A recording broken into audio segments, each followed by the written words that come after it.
This is Theodore Valenzuela, and this documentary is called The Human Gods, Digital Neuroscience and Unlocking Immortality.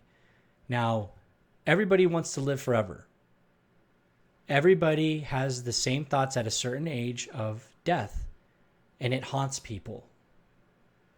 So we're going to be answering the questions that people have regarding death and the future of immortality and what transhumanists and what people really want. We're going to go point by point here. The first point, the quest for immortality and how Hollywood is preparing the human mind, God's nanotechnology, and the digital Tower of Babel that people are building. Okay. Then we're going to be talking about the human gods, Adam. Adam in A, meaning ATOM, and it's going to segue into 80 AM. Okay. But how human beings are just replicating the design, the intelligent design, God's creation. They're just replicating what he's done already. And it's really Satan's way. It's Satan's perversion. See, technology, it's great in many ways. It's made people more efficient, but in a lot of ways, it's really just made society, it's destroyed society. And then the mythological tales of human gods. You know, the metal toys, the video games, all that stuff that's out there that's useless, it's a waste of time. It's just, it's like a drug. It's dopamine. It's just giving people a dopamine rush. You know, there's people, the homeless, that are out there walking around and people get mad at them. You know, they're doing the drugs and they're doing this. Yeah, you can see it on their outward body, but with the technology that's been made, people are still drug addicts. They're even more so, and it's inside here. It's not an outward appearance. Maybe it'll show, but you know, with black eyes, they don't get enough sleep, or you know, their brain's fried a little bit. But it's a lot harder to see drug addicts when they're behind a screen than people that are doing it out on the street. Okay, and how all of this combines into worshiping at the feet of these idols. So I want to go the quest for immortality.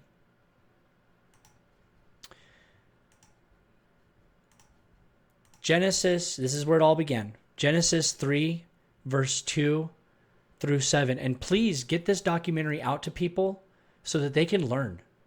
Liesofthedevil.com, you'll find the documentaries there, okay? And the woman said to the serpent, this is Lucifer, we may eat of the fruit of the trees of the garden, but of the fruit of the tree which is in the midst of the garden, which is the knowledge of good and evil, God has said you will not eat of it, neither shall you touch it lest you die. Why would God not want Adam and Eve to know of to know good and evil? Why? Maybe it's because he wanted them to be very simple and joyful. They already had immortality. So the serpent said to the woman, you will not die. For God knows that in the day you eat, your eyes will be open and you will be as gods, immortal gods, knowing good and evil. And when the woman saw that the tree was good for food and that it was pleasant to the eyes, isn't scrolling on Facebook nonstop, isn't that all pleasant to the eyes? Pay attention when you're on Facebook next time when you're scrolling. It's pleasant to the eyes. And a tree to be desired to make one wise. Isn't all this AI that's out there, you know, take this course. Buy this AI. We'll summarize the PDFs for you. We'll summarize the books for you. You'll be more wise. She took of the fruit thereof and ate it, and also her husband. And the eyes of them were both opened, and they knew that they were naked, and they sewed fig leaves together and made themselves aprons. And they heard the voice of the Lord walking in the garden. Okay, and so they were with God, and when they decided to disobey him, like a father, like a child disobeying their mother and father, they got disciplined. So this is a summary of what we're going to be going through this Hollywood movie, okay? Preparing people for what's about to come. It is irreversible. Will's body is dying, but his mind is a pattern of electrical signals. We can upload his consciousness. We can save him. Not like this. Assuming that this works, If we missed anything, a thought, a childhood memory, how will you know who you're dealing with?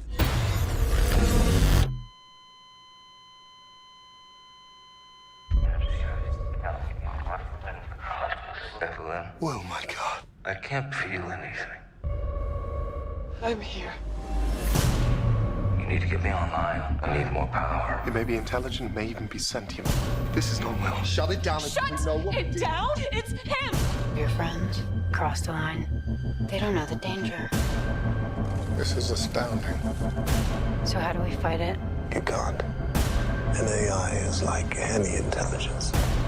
It has needs. The real will die. It'll start to evolve. See, a lot of times Hollywood, they'll take people that are that are exposing Satan, and they'll make them look stupid or crazy. And then at the very end of the movie, a lot of times, the person that sounds stupid and crazy, that's trying to stop people from going into the lies of the devil, like this man, for instance, saying, "Hey, listen, you don't know who you're dealing with now. You could miss a childhood memory, and it could change that person forever." Wait until we get into Neuralink and how they're going to be controlling the memories of people. And then at the very end, oh, it needs to evolve. You know, they bring in evolution. See how the devil likes to maneuver like a snake and get people confused. Now, I want to show this clip. It's from The Matrix, a very popular movie, Morpheus, and how sly the devil is in his lies and how he does it. You're going to see him give Keanu Reeves, the hero of this movie, you're going to see him offer him, like the knowledge of good and evil, offer him two options. You know what I'm talking about? The Matrix. Do you want to know what it is? What is God's The matrix? Matrix is everywhere. It is all around us. Even What is God's matrix? We're going to be getting into all this, okay? God has created a matrix here on earth, and we're going to tap into that and show that that's the truth. now in this very room. You can see it when you look out your window or when you turn on your television. You can feel it when you go to work, when you go to church, when you pay your taxes. It is the world that has been pulled over your eyes to blind you from the truth. What truth? That you are a slave, Neo. Like everyone else, you were born into bondage, born into a prison that you cannot smell or taste or touch. A prison for your mind. If you look at the previous documentaries, this is exactly what people would call the Illuminati and Freemasons. This is exactly what they believe. That Prometheus or Satan, Lucifer, the light bearer, took the technology or the freedom that God did not give us, and he gave it to humans so that they could have free will, just like what Morpheus is sitting here doing with Keanu Reeves. Same thing.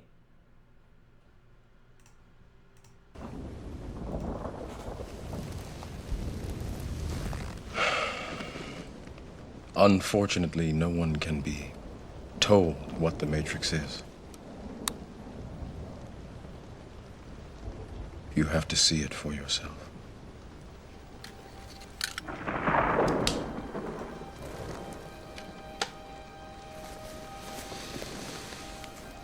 This is your last chance. After this, there is no turning back. You take the blue pill, the story ends. You wake up in your bed and believe whatever you want to believe. You take the red pill, you stay in Wonderland, and I show you how deep the rabbit hole goes. Stay in Wonderland. Who is Morpheus? Morpheus was the leader of the Onoroi. the personified spirits or daemons of dreams. He was a messenger of the gods who appeared in the dreams of kings in human form. Interesting. Angels are messengers of God. Satan has messengers as well. He appears as a beautiful angel, Lucifer does. Romans 2:7, 2:4 through 10.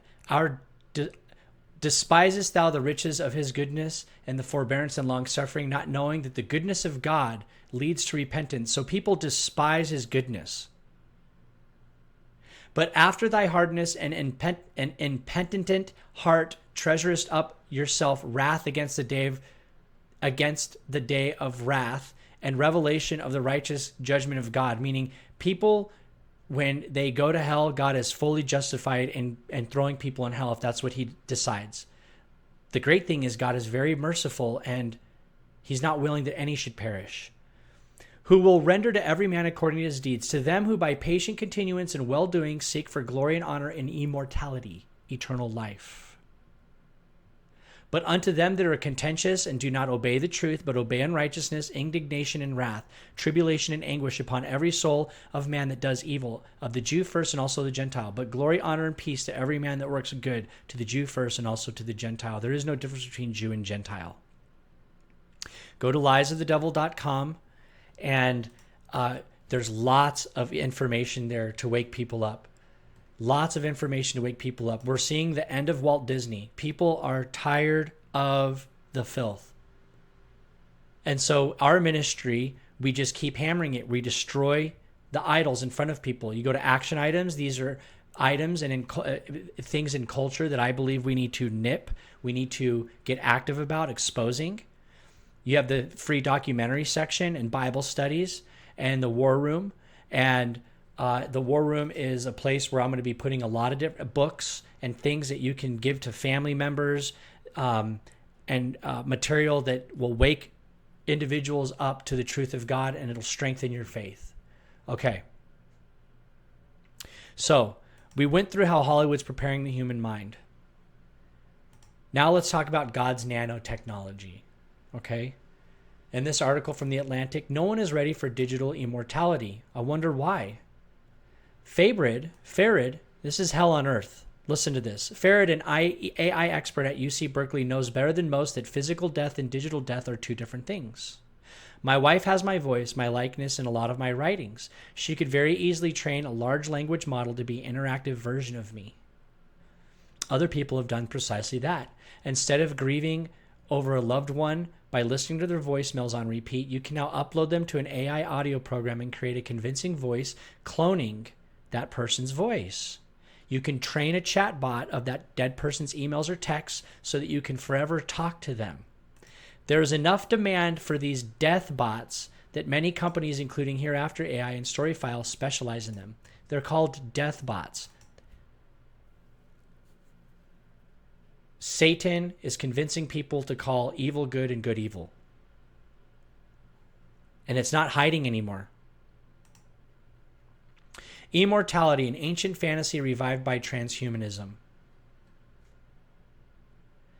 Immortality, the permanent horizon of transhumanism. Electroneural studies enable researchers to differentiate three physiological dimensions of existence: the living, the awake, and consciousness, to which particular electrical signatures correspond. So we are made out of electricity, people.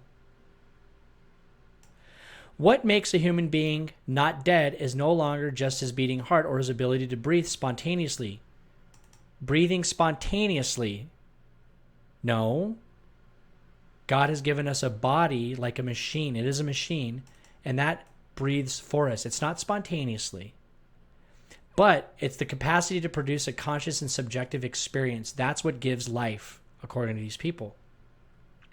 So if death coincides with the inability to be conscious, does the quest for immortality cherished by transhumanists amount to keeping our brains alive after our bodies have failed us? Not exclusively. Transhumanism aims for the end of the human as it exists and the advent of a new one, the creation of a new Adam. which will either be immortal or amortal, meaning live forever or live longer. An illusion of eternity. According to those who claim to be part of this movement, immortality is only a speck on the horizon. For the time being, to achieve it, some transhumanists advocate a biological approach to a counter-aging, or with the aim of halting or even reversing the aging process. And we're going to find out that that's impossible. Illusory, meaning is it an illusion? Without a doubt. The transhumanist project is a metaphysical fable. We can increase our life expectancy, correct defects, and compensate for certain weaknesses, but increasing the human being as an entity or cryogenically storing their brain is quite simply a pipe dream. Immortality is impossible unless we overcome this one stubborn law of physics. What's that law of physics? Let's go. Let's find out. So why is the second law of thermodynamics the probable cause of aging? It governs the behavior of all molecules. It can explain the ultimate cause of all theories of aging. This thermal motion, the second law of thermodynamics, which means that everything is dying, this motion provides a source of energy that these molecular machines, talking about your skin, the atoms, everything that's comprised of us, our blood, these molecular machines can harness for their work, but is also responsible for breaking bonds between molecules. The survival probability of the bonds plotted against applied force looks just like human survival plotted versus age, which suggests a possible connection between breaking protein bonds and aging, and between aging and thermal motion, meaning everything is set. There's a process to everything. If you don't have the bees, you don't have crops, you don't have food. That's just a bee. Those are just bees. You don't have bees, we all starve to death. If you don't have water, you don't have plants. You don't have plants, you don't have oxygen. You don't have oxygen, you don't have water. You don't have human beings. Everything has a process.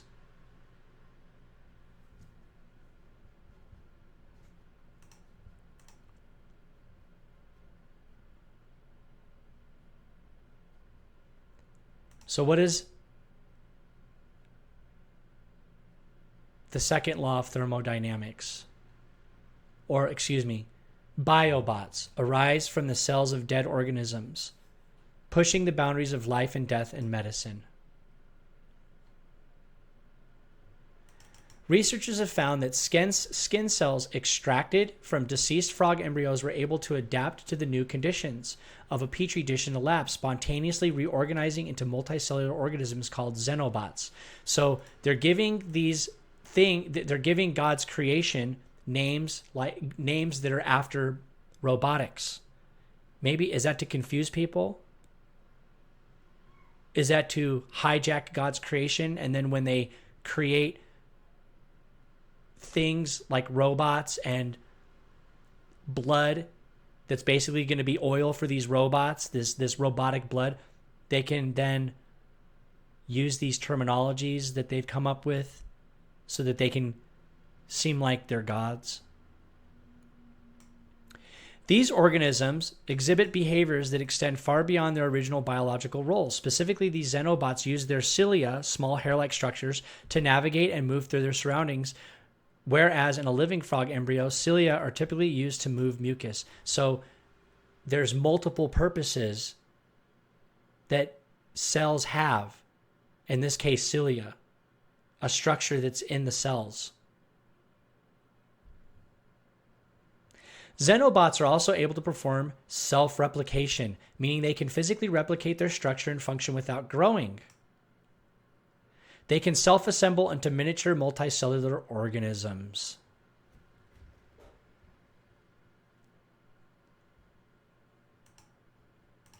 Several factors influence whether certain cells and tissues can survive and function after an organism dies.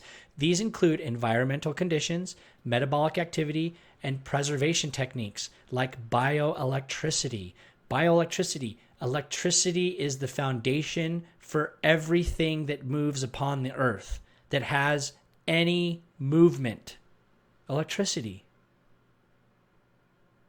We can see electricity in lightning. We can see electricity in lots of things. When we turn the lights on, we can see the electricity but what's the electricity that we can't see? Who is in control of that?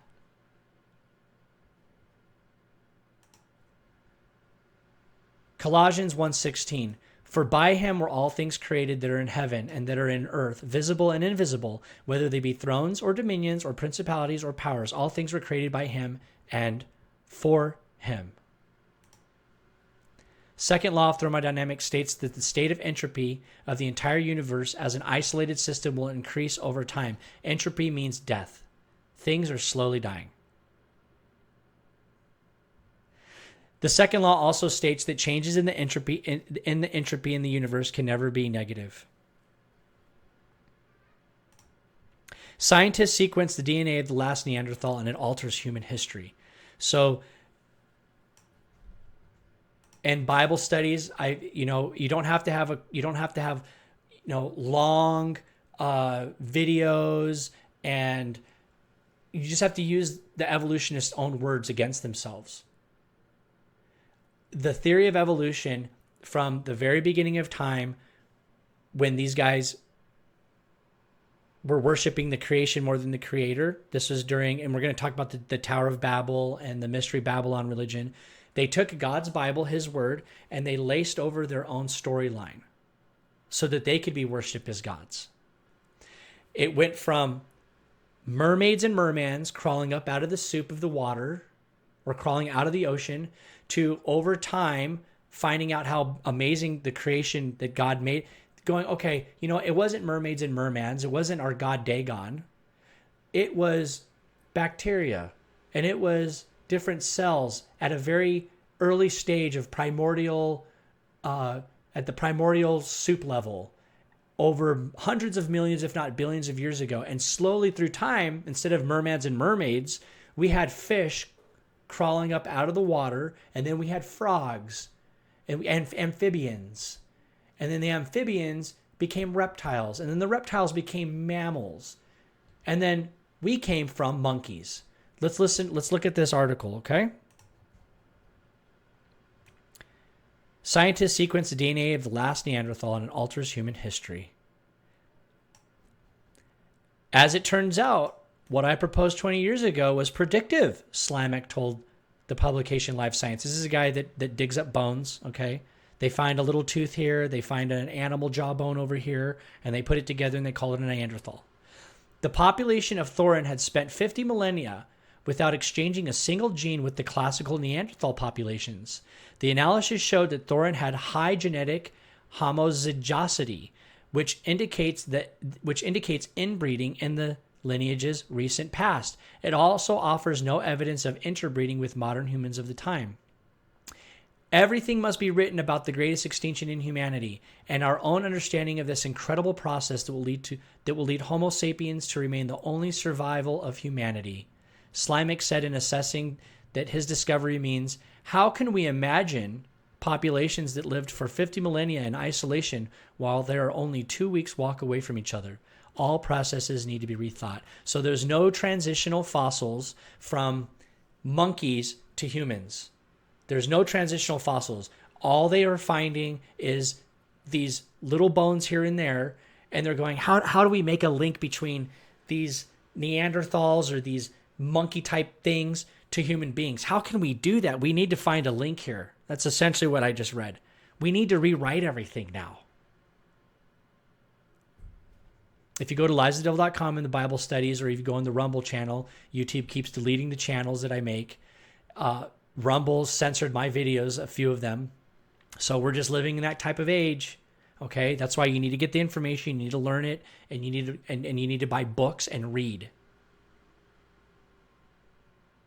So it's called Are Humans Animals, a Bible study I made, and it goes through all of this in their own words, that these theories are not valid. They're just stories.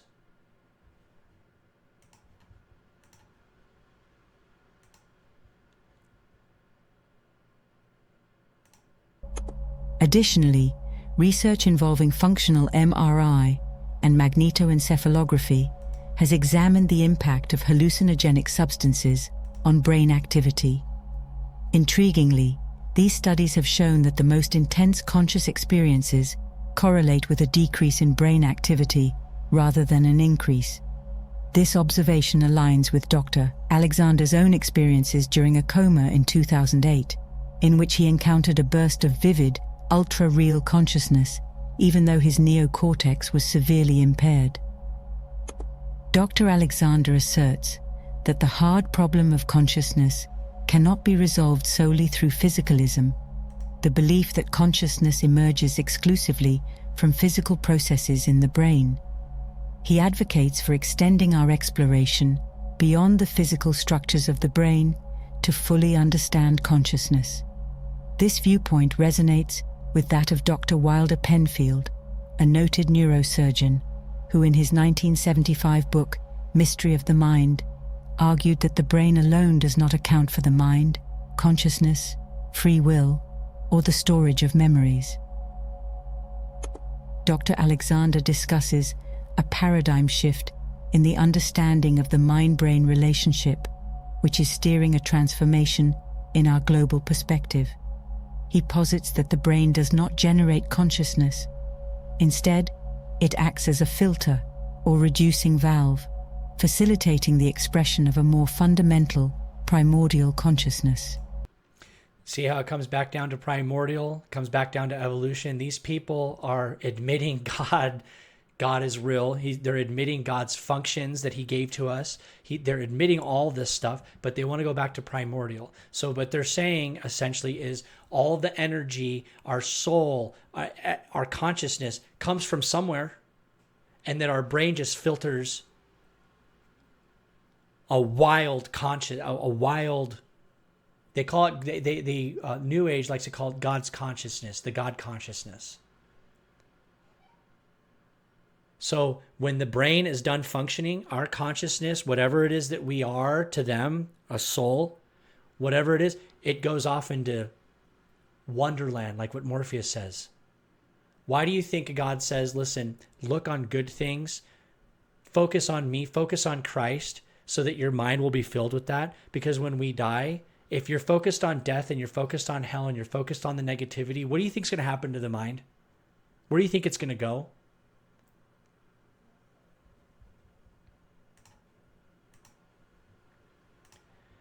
So the brain is, it's called basically our brain has, it picks up it's like a magnet, essentially. It's like a magnet. Okay? This is what science is showing. Our brain is like a magnet, and it sucks up consciousness. It sucks up energy that gives us life, gives us our thought patterns. That's why it's crucial to not get these dopamine rushes and base your whole life on what's on Facebook and what's on Netflix and death. Your mind will suck that all up.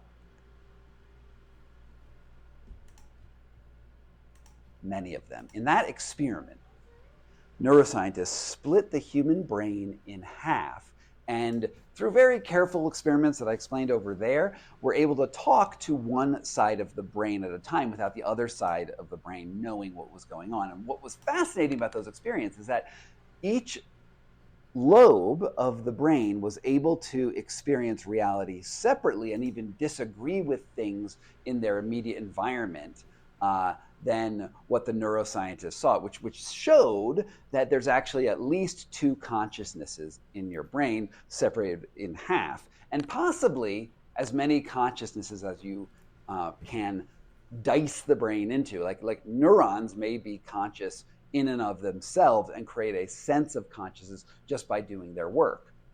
This is where this gets super interesting. If you are able to link the brain to a digital medium, and there's a constant feedback loop between the digital processes and the biological processes, you could, as the brain starts relying more and more on digital things, you could actually theoretically move Purusha, the witness, onto that digital medium.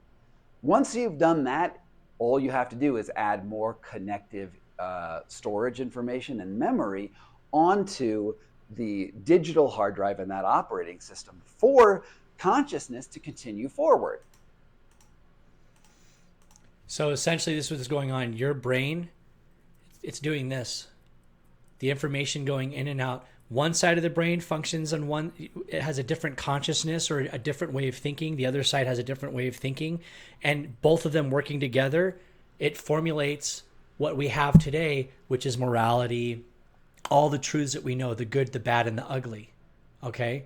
So evolutionists will admit that, and they'll say, our brain, the only reason why we know morality and we know these things is because through evolution, through time, and somebody came up with God and they came up with the 10 Commandments. Over billions of years growing up and you know, it's become a societal norm because of the things that, you know, man has created. This God thing that they created. That's their explanation. Isn't it a more feasible, it's more based on evidence to say, yeah, God at the very elementary stages of humankind created this world and he knew what we were going to be doing. He knew how we would function and he gave us laws and a groundwork so that we wouldn't go off into what we're doing today. Maybe. It's the infinite sign. See why God says don't mess with magic and witchcraft? Because it's the perversion of his creation. It's the perversion of what he has done. The infinite sign. How is it that they could have come? How is it that Satan could give man thoughts? Or maybe it was God and Satan then came in and hijacked it. We got to think about that. Where did the infinite side come from? How do people know about infinity? How do they know how things function and how things work? You know, maybe it's because we have the Bible and then people lace they lace their own storylines over it. Just like we said earlier.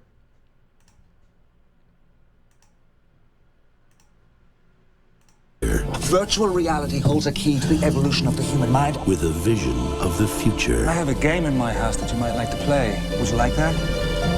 Yeah. Okay. That was really bad. I have different games. I even have one that... So in the movie, and if you go to liesthedevil.com in the documentary Traveling American Search of the Truth, what they do is it shows him occultic symbols to open up his brain. Just like Satan and the knowledge of good and evil, giving Adam and Eve.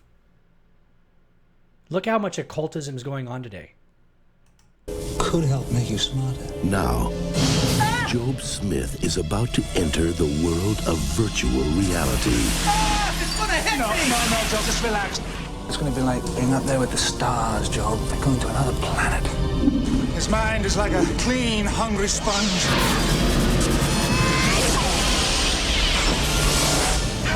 I just graduated to the... So he gets very smart. Now, I just want to say this. I have all these documentaries. I got to upload them. Stephen King's It book. You know, the guy is very demented, and we got to be praying for Stephen King because his mind right now is in the gutter. We need to be praying that he gets saved before he dies. In the book It,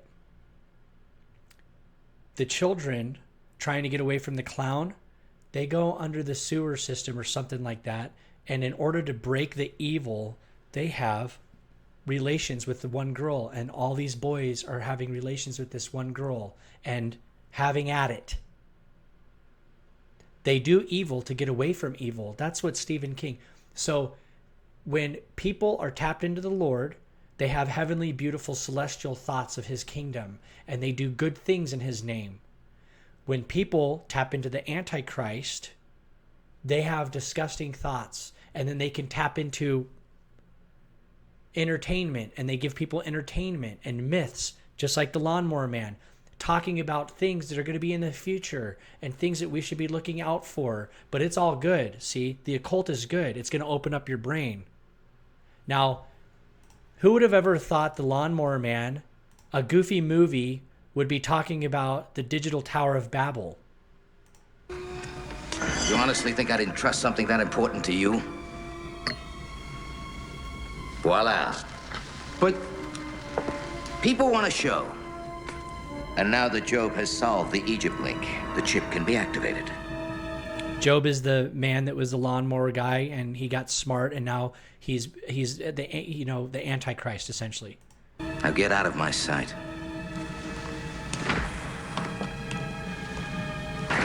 Any progress? Job is tracking down the intruders by analyzing the dirt sample we found. Good. And you are a genius.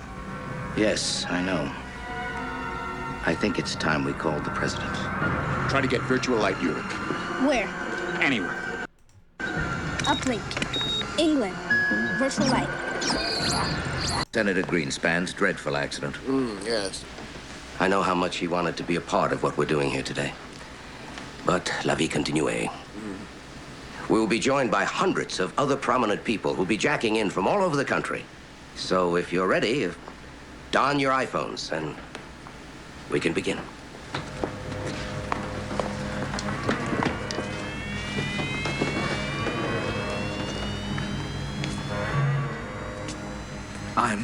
Just relax.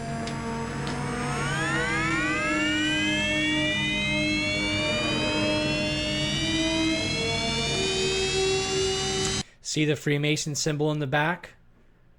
The Freemasons who want a new world order.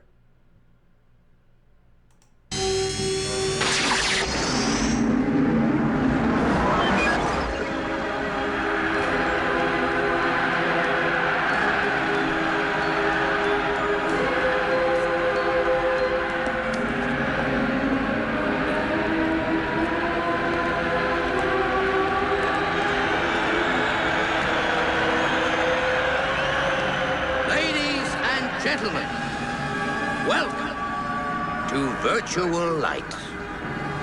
We stand in the face of a new age. The future is one world, one thought, one mind. Behold.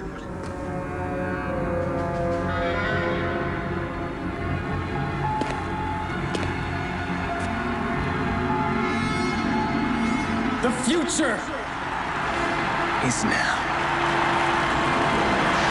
We're going to be talking about the capstone here. See how Satan is wanting to be the capstone? The capstone is at the top of the pyramid. Matthew 21:42. Jesus said unto them, Did you ever read in the scriptures the stone which the builders rejected? The same has become the head of the corner, which is the Lord's doing, and it is marvelous in our eyes. Genesis 11:4-9. This is the Tower of Babel. And they said, Go to, let us build us a city. This is Nimrod, whose top may reach to the heaven, and let us make us a name, unless we're scattered upon the face of the whole earth. And the Lord came down to see the city and the tower which the children of men built. And the Lord said, Behold, the people are one, and they have all one language, and they began to do. And now nothing will be restrained from them, which they have imagined to do. Go, let us go down and confound their language, that they may not understand one another's speech. So the Lord scattered them abroad from upon the face of the whole earth, that they left the building of the city, the Tower of Babel. Therefore is the name of it called Babel, because the Lord confounded their language of all the earth. And the Lord scattered them abroad upon the face of the earth. Quantum computing. Now we're going to be talking about the human god's Adam. Okay? Quantum computing represents one of the most exciting and rapidly advancing fields in technology.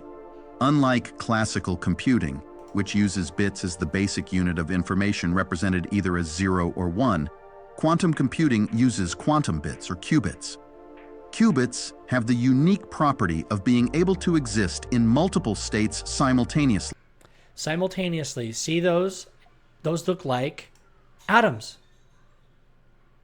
And see how we were talking about how the brain, the left and the right hemisphere of the brain, that people can have, they can take their consciousness, put it into digital storage, and the more digital storage you have, the greater the consciousness. So they take ones and zeros, the things that we know of today, And in quantum computing, they can create AI, more power. Like what Johnny Depp said, I need more power to evolve. See how they're taking God's creation? This is the human God's atom. Quantum computing.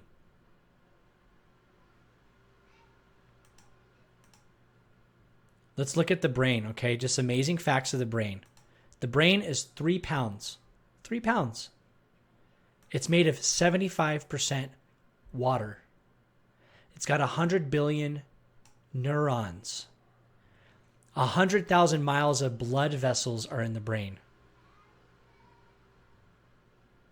And it uses 20 to 25 watts of power continuously. That's 20% of the body's total energy. The most efficient computer ever is because God created the brain. God's creation. The most efficient computer.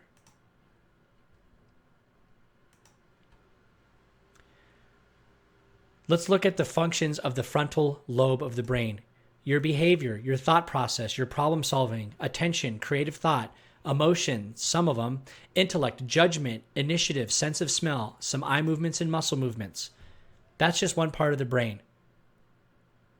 This is the parietal lobe, sense of touch, appreciation of form, the appreciation of form. Responds to internal actions, some language and reading functions and some visual functions.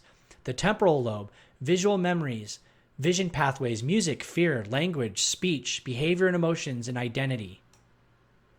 Music. Where did that come from? Who made that up? Why do we even have an idea of what music is? Why do we want to create music? Why do we even want to listen to music? Through evolution?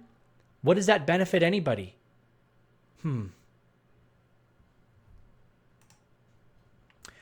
One day we may all have brain chips to help remember where our keys are, scientists say. This is where it gets a little disconcerting. These brain chips will be like Post-it notes. Let me see if I can find it here.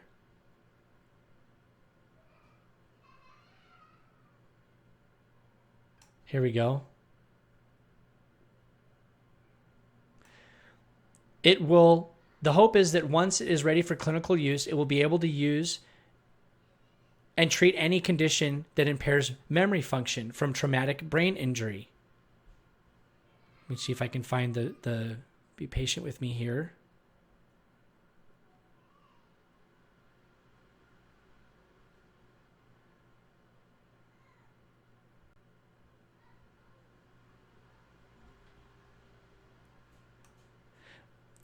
As they discovered, it helped patients recall very specific information. It didn't just improve their memory overall, although it did do that with memory boosts anywhere from 11% to 54%, but specifically memory lapses that interfere with daily life, like forgetting where they put their car keys or where they turned off or if they turned off the stove.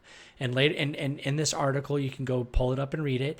It talks about how the computer stores memories like Post-it notes so that it can recall memories faster with people. Do you not think that if it's tapped into the internet, that people can then have false memories? Our brains already can come up with false memories because of trauma and things that we've gone through. I think that's God's way of helping us to deal with trauma. That's my thoughts on it. But what if these people want you to go spend some money on hamburgers or at McDonald's? What if they just want to put in a thought? You already have subliminal messaging, but what if they want to make your brain go, oh, I really want McDonald's. Do you have free will at that point? I really feel like I need to commit suicide. I really feel like, and so on and so forth. You don't think that these things will have that ability? You're talking about total control of somebody. This has to be a mistake. Because in 1,100 hours, all primary military systems were secure. They were. Only the civilian sector was affected. Internet, air traffic, power plants, that sort of thing. But then a few minutes ago, we got word that guidance computers at Vandenberg crashed. We thought it was a communications error, but now it looks like the virus. Early warning in Alaska's down. What? Signals from half our satellites are scrambled beyond recognition. What about the missile silos, the subs? We've lost contact. Dear God, you're saying this country is completely open to attack. Theoretically, we could be under attack already. Who's doing this? Foreign power or some computer hacker in his garage? We can't trace the virus. We can't pin it down. It's like nothing that we've ever seen before. It keeps growing and changing, like it has a mind of its own. This can't be happening. Sir, Pentagon's on the secure line. It's the chairman. All right.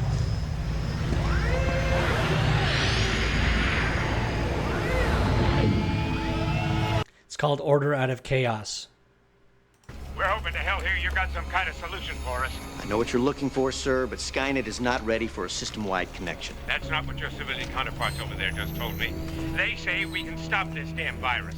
Now, I understand there's a certain amount of performance anxiety over there, but your boys are saying that if we plug Skynet into all of our systems, it'll squash this thing like a bug and give me back control of my military. Mr. Chairman, I need to make myself very clear.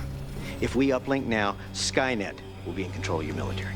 But you'll be in control of Skynet, right? That is correct, sir. And then Skynet, the AI, takes over. And then we have Arnold Schwarzenegger running around in human form. And he's really a robot killing people, destroying humanity.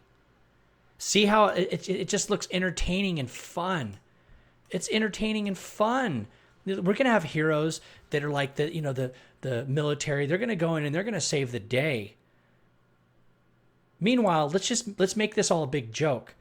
This is the Antichrist right here. You ready? Peace on earth. This is how he's going to do it, or this is how they're portraying he's going to do it. Bring the briefcase. So they all get out their nuclear. They're gonna they get their briefcase out with the nuclear codes. Don't do this. There can be no winners.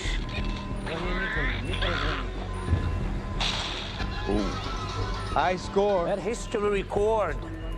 Who was responsible for this madness?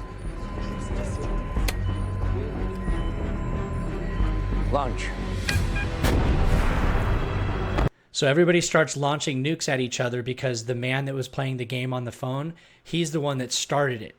So the nukes are flying through the air. Everybody's full of anxiety. They're launching nukes at each other. They're going to destroy the Earth. Launch.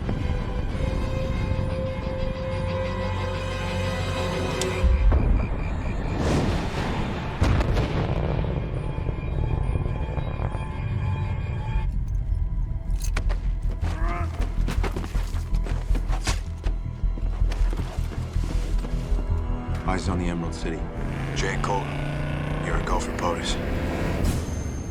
And look how they make it look cutesy and fun. You ready? Here's Bruce Willis, and he's going to make us laugh here in a little bit. You ready? You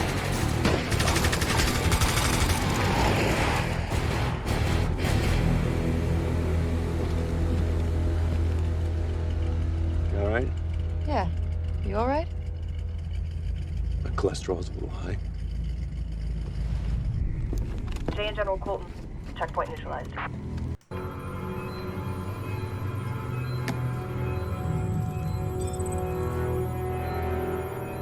Well, the good news is no global warming summit next month. Unless one of us cared enough about his place in history to unilaterally disable his warheads. You know, in the name of the children. You volunteers? No? Fine. Me.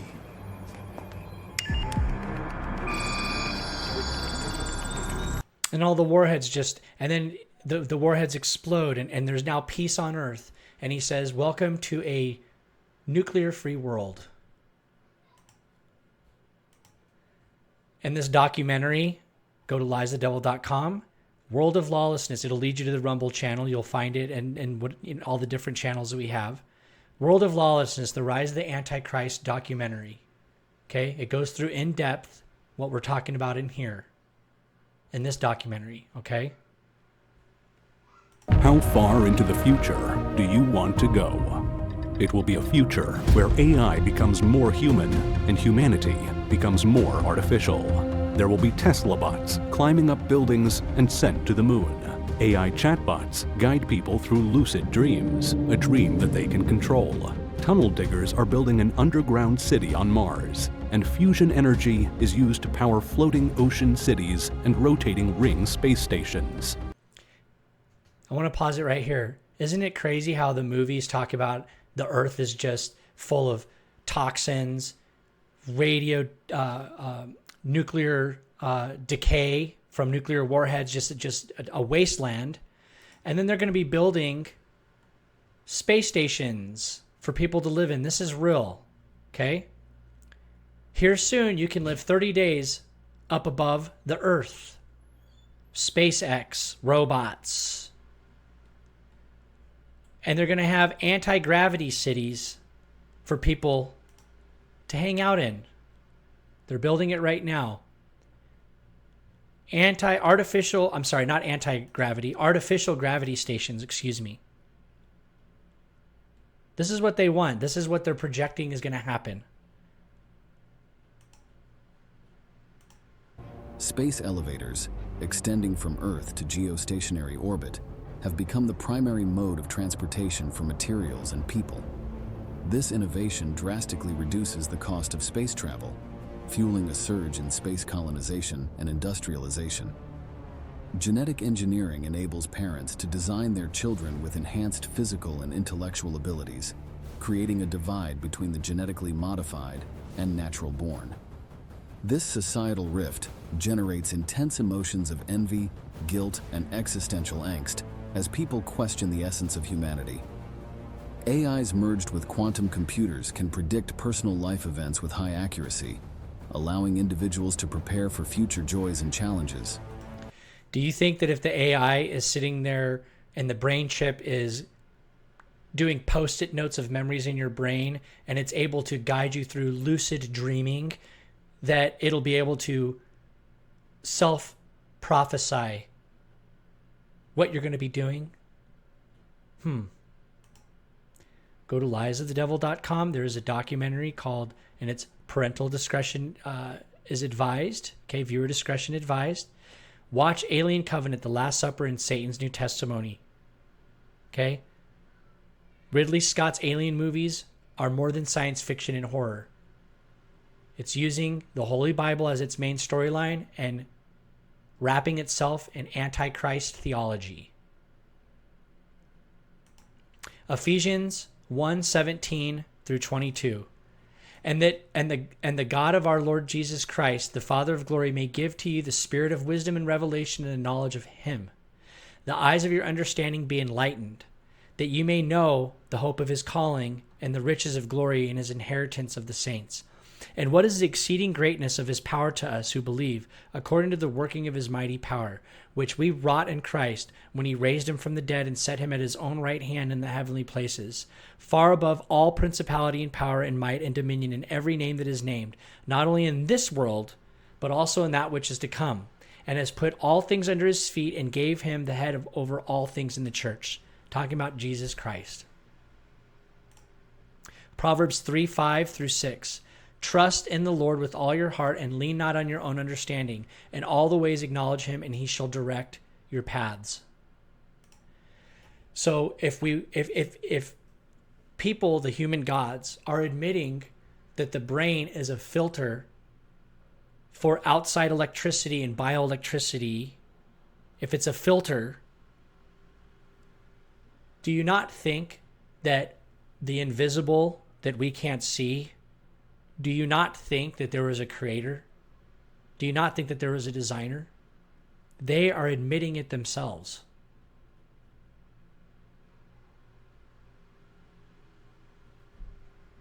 Okay. So we went through the quest for immortality. We just finished with the human gods Adam. Now we're going to get into the mythological tales of the human gods. Okay, I want to go through this movie. It's called The Pod Generation. And you'll see this eye, the eye of Horus. The all-seeing eye is the artificial intelligence. It is Lucifer's ability to watch over everything. He wants to mimic God. And if God is omnipotent and omnipresent, how do you think Satan is going to, what do you think he's going to do? In the near future, people can choose to grow their babies in pods, but one couple battles through the philosophy and morality of the procedure. In the bedroom, Rachel admires her pregnant belly in front of the mirror. Suddenly, she wakes up and realizes that it was just a dream. Then she starts her morning by eating the breakfast her smart home prepared and takes her daily gut intelligence test. Elena, the cognitive AI assistant, notes her decreasing serotonin levels in the past few days and suggests adding a nature pod session to her schedule. However, I just want to pause this here. She can't have babies. In the future, with all the pollutants and everything that they're giving, all the processed junk that they're giving people, do you think that it's going to be causing autism? Do you think it's going to be causing infertility? What do you think it's going to do? There's an easy solution to this all, and that's to stop worshiping the technology. That is to stop letting the technology entertain you. That is, be human again. assistant AIs called Mashas. Minutes later, the HR director calls the woman into the office to inform her about her promotion. The HR director asks what her husband does for a living, and Rachel says he's a botanist. The older woman suggests that the couple seriously consider starting a family, especially since the womb center now belongs to the Pegasus company. Pegasus company, the womb center. This is where all the babies are going to be hatched, okay? Pegasus. What is Pegasus? Pegasus was an immortal winged horse which sprang from the neck of the beheaded Medusa. It was tamed by Bellerophon, who rode it into battle against the fire-breathing monster known as Chimera. Excuse me. Later, the hero attempted to fly to heaven, but Zeus caused the horse to buck, throwing him back down to earth. Satan, trying to overthrow God. Isn't that funny? Maybe it's not funny. Maybe it's crazy. Maybe it's sick. Pegasus winged his way back to Olympus, where he became the thunderbolt bearer of Zeus. So Pegasus, this company, is an immortal god.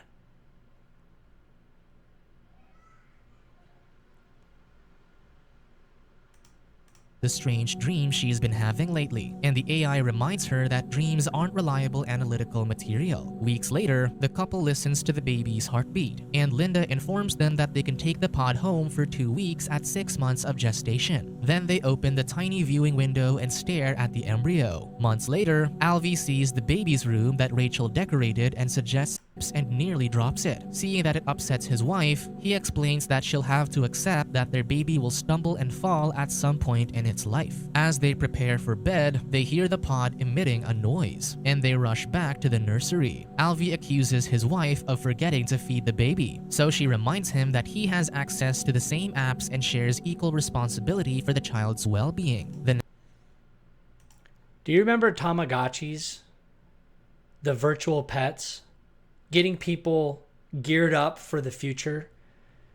Instead of a real pet, you have a Tamagotchi pet, and people spent forever. I remember having one of these, and after like a couple days, I was like, this thing is retarded.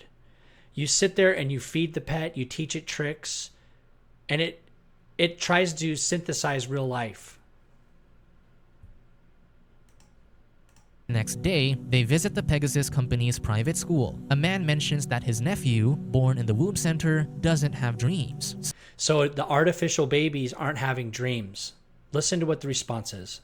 So Linda says it's a side effect they're working on, but assures all the parents that it's nothing to worry about because dreams serve no evolutionary purpose. The next day, while Alvy works in the apartment greenhouse, he is alerted when the pod runs low on food, so he replenishes the supply. Then, he allows the baby to listen to whale sounds before opening the window so he can see the child. In the office, Masha therapy session, Rachel tells the AI they're having difficulty adjusting because everything seems to revolve around the pod. She adds that her husband is successfully bonding with the child while she isn't. Alvy thinks she needs more alone time with the baby, but she argues that maybe she isn't ready to be a mother. So for the next few days, Rachel carries the pod around on a carrier but feels self-conscious about what people think when they see.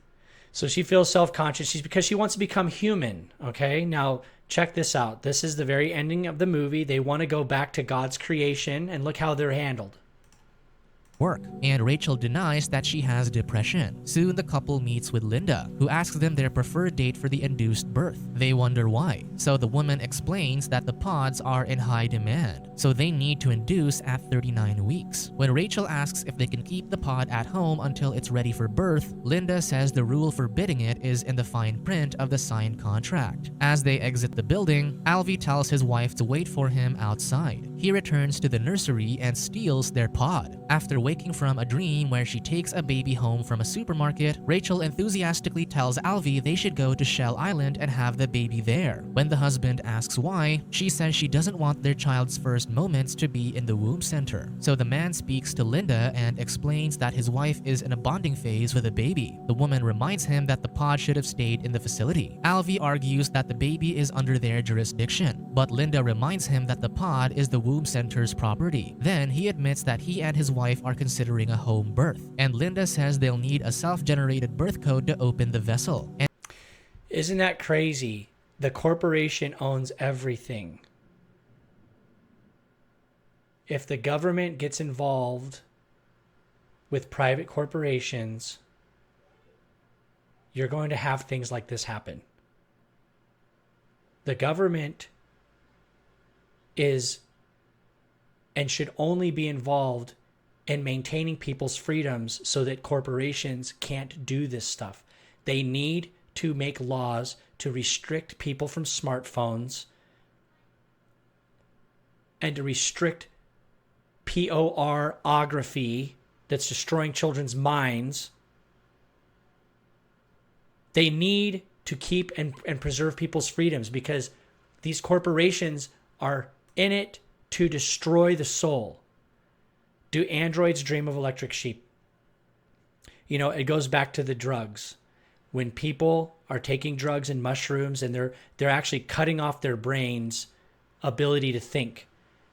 So why are they having such amazing thoughts? Why are they having such spiritual, celestial thoughts? You can open up the door to very bad things.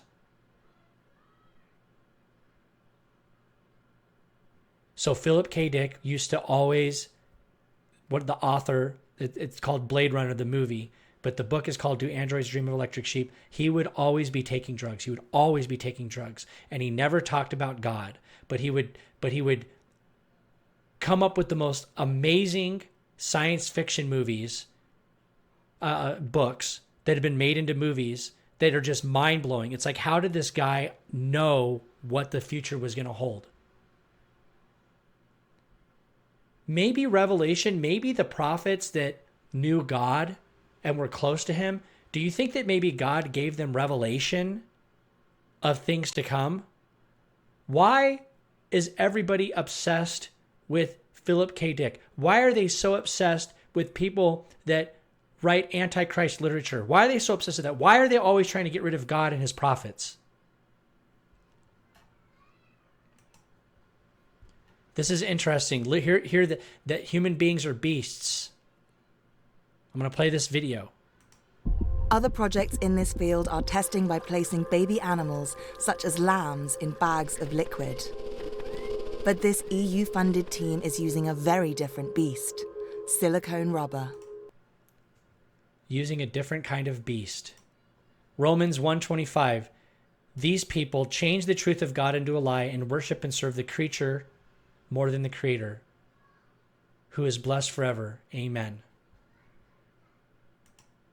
So metal toys, video games, and dopamine. That's what we just got through, okay? Now we're going to talk about worshiping at the feet of idols. This goes back to the Lawnmower Man. So these kids put on virtual reality. They're doing this amazing bike ride. And then Job, the Lawnmower Man's friend, he runs into a gargoyle or a demon.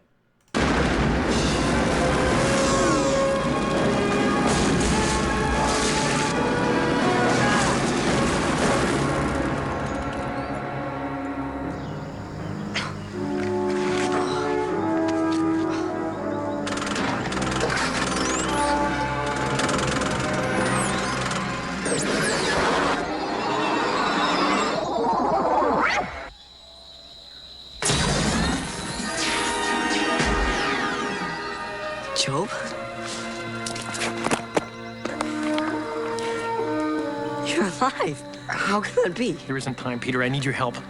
I'm dying. What do you mean, dying? The cyberscape is dying, and so am I, right along with it.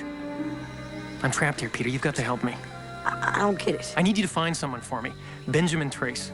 What? Dr. Benjamin Trace. He's in seclusion somewhere. You've got to bring him, Peter. When the cyberscape dies, so do I. What if you want Jack in? Tell him I'm building his Chiron chip, and I need to know about the Egypt link to complete it. The Egypt link. Isn't that funny? Mystery Babylon, Egypt, the Tower of Babel, Syria. It all wraps together. Do you understand? Here we go. This is Jupiter. People would sacrifice children. Look in the very back, okay? Baal. People would take their children and they would sacrifice it to Baal, a goat human god. What they would call God, which is an idol. Then you have a Luciferian looking statue right next to this man that people would call, what is it? I can't, these, it's just so ridiculous. Over time, it's just like, whatever. They all run together. They're all mixed together because they're false idols. Jupiter.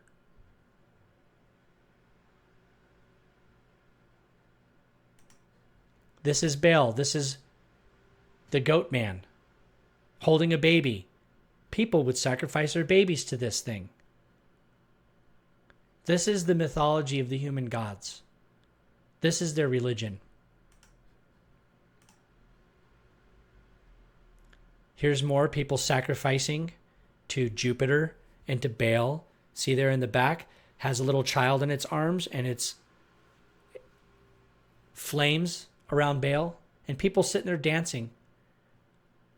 People dancing, living it up. We don't have children anymore. We can live free. Let's just sacrifice our babies. Let's abort them.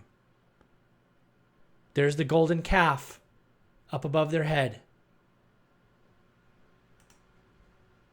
This is a gargoyle. It's a faun. You see the legs, half goat, half man demon. Now, Christians love Chronicles of Narnia. Why? Why do they like Chronicles of Narnia? There's a faun. This is C.S. Lewis. This is a man who is an atheist who became a Christian, supposedly. And he's sitting there writing stories of a faun taking a child into his cave, where then the faun would put her to sleep. And look up the history of fawns. Fawns used to do bad things to women.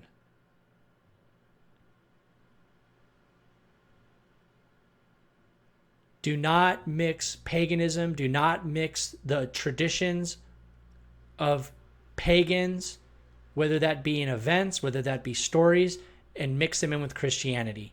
Just stop it already. I am very happy to say that the church that we're at, they're not going to be celebrating Halloween. They're not going to be doing trunk or treat or any of that junk. They're going to be exposing the lies of the devil and talking about how celebrating death is evil and that we should be celebrating life, which is in Jesus. Really? My father's fighting the war. Winter. Winter's not all bad. There's ice skating and snowball fights. Oh, and Christmas. Not here. No.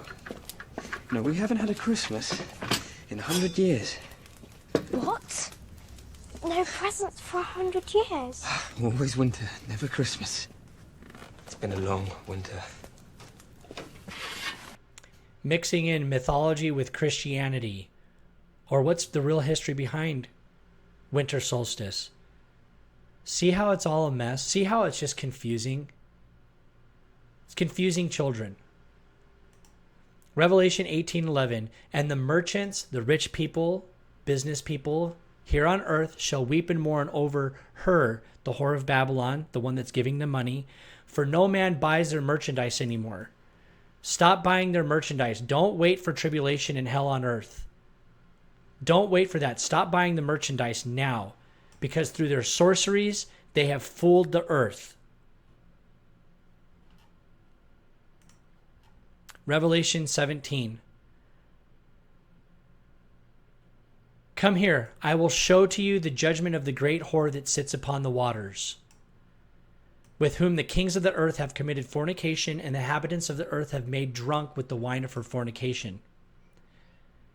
So he carried John, the disciple of Christ, into the wilderness, and saw the woman sitting on a scarlet beast, full of names of blasphemy, having 7 heads and 10 horns. And the woman was arrayed in purple and scarlet color, and decked with gold and precious stones and pearls, and having a golden cup full of abominations and filthiness of her fornication.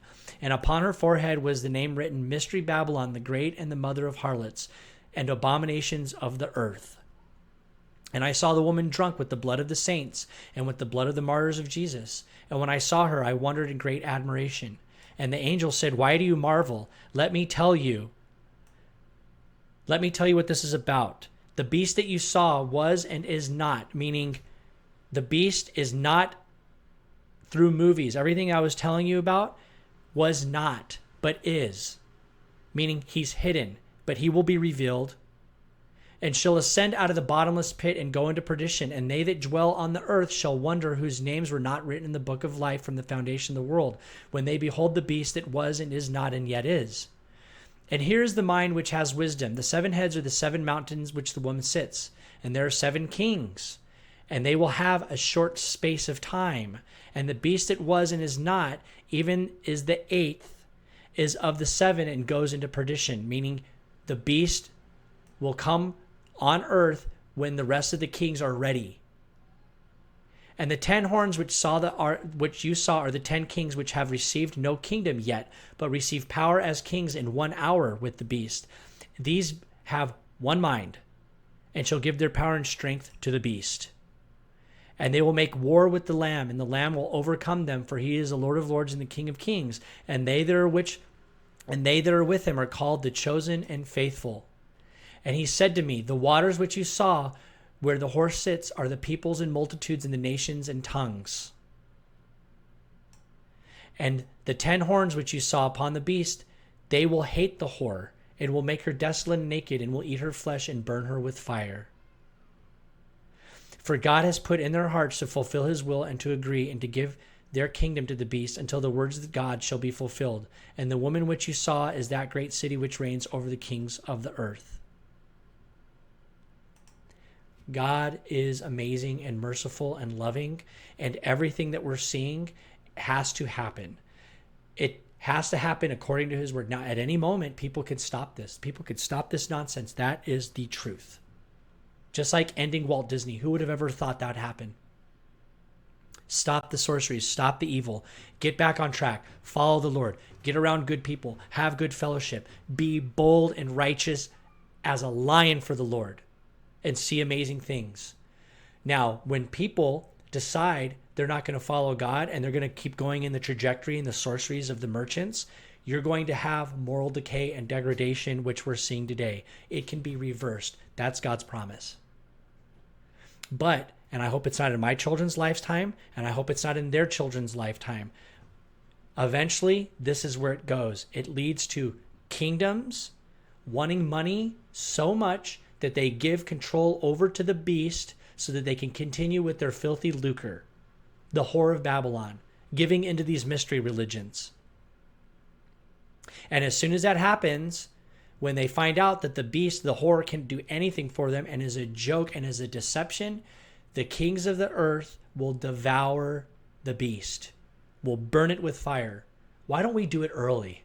Why don't we try to do that early? You know what I'm saying? Let's not wait until all hell breaks loose. Let's do this early. Why don't the governments do this early? Why don't the kings do this early? It comes down to Christ being in their heart. And the only way Christ can work in their heart is by spreading the gospel and being people that want nothing to do with this technology.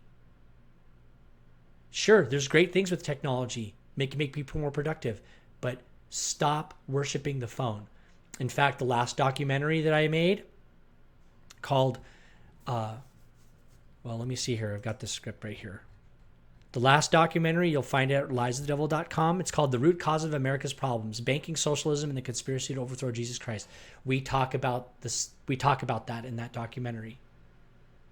About how there needs to be laws to save the children. And the parents will follow. The parents always follow the children. If the children are close to the Lord, the parents will be right there with them. If the parents are doing the right thing, the children will follow.